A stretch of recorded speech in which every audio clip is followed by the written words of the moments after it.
സദൃശവാക്യങ്ങൾ 13:3. വായെ കാത്തുകൊള്ളുന്നവൻ പ്രാണനെ സൂക്ഷിക്കുന്നു, അധരങ്ങളെ പിളർക്കുന്നവനോ നാശം ഭവിക്കും. ദൈവം തന്ന ജീവൻ വിലയേറിയതാണ്. അതിനെ ദോഷപ്പെടുത്തുന്നതൊന്നും ചെയ്യാൻ പാടില്ല. സ്വഭാവത്തിൽ അതിനായുള്ള രൂപാന്തരം അനുദിനം നടക്കണം.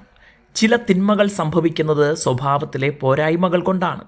വികാരാധിഷ്ഠിതമായി പ്രതികരിക്കുന്നതിനാൽ, തെറ്റായ ശീലങ്ങൾ ഉള്ളതിനാലൊക്കെ പല വിഷമങ്ങളും നാം ഉണ്ടാക്കാറുണ്ട്.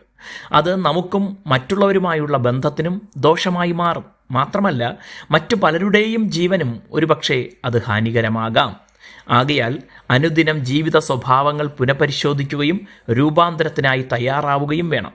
ചില സ്വഭാവ ദൂഷ്യങ്ങൾ തെറ്റാണെന്ന് ആദ്യം തോന്നണമെന്നില്ല. എന്നാൽ അത് ഉണ്ടാക്കുന്ന ഫലം എങ്ങനെയാണ്, എന്തൊക്കെയാണ് എന്നതിൻ്റെ അടിസ്ഥാനത്തിൽ മാറ്റം വരണം. ഒരു ദിവസം കൊണ്ടോ ഒരാഴ്ച കൊണ്ടോ പൂർണ്ണമായ മാറ്റം ഉണ്ടാകണമെന്നില്ല. എന്നാൽ കുറേശ്ശെയെങ്കിലും മാറ്റം വരുന്നുണ്ടെന്ന് ഉറപ്പുവരുത്തണം. വളരെ സൂക്ഷിക്കേണ്ട അതിപ്രാധാന്യമുള്ള ഒരു കാര്യമാണ് ഇവിടെ പറയുന്നത്. അത് വായെ സൂക്ഷിക്കണമെന്നാണ്. 2 കാര്യങ്ങൾ വേണമെങ്കിൽ ഇതിൽ വ്യാഖ്യാനിക്കാം. ഒന്ന്, വായിലൂടെയാണ് ഭക്ഷണം കഴിക്കുന്നത്. ഭക്ഷണശീലങ്ങൾ പ്രാണനെ നിലനിർത്താനും നശിപ്പിക്കാനും പോന്നതാണ്. ശരിയായതും ക്രമീകൃതവുമായ അച്ചടക്കമുള്ള ഭക്ഷണശീലങ്ങൾ ഉണ്ടാക്കിയെടുക്കണം. ചെറിയ വിട്ടുവീഴ്ചകൾ ചിലപ്പോൾ തെറ്റായ ശീലങ്ങളിലേക്ക് നയിക്കാം.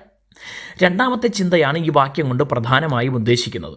അത് നമ്മുടെ വാക്കുകൾ സൂക്ഷ്മതയുള്ളതാകണം എന്നതാണ്.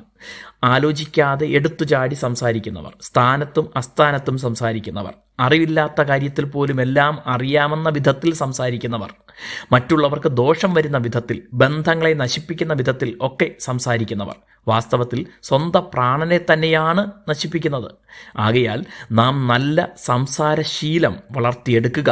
ദൈവം നമ്മെ അനുഗ്രഹിക്കട്ടെ.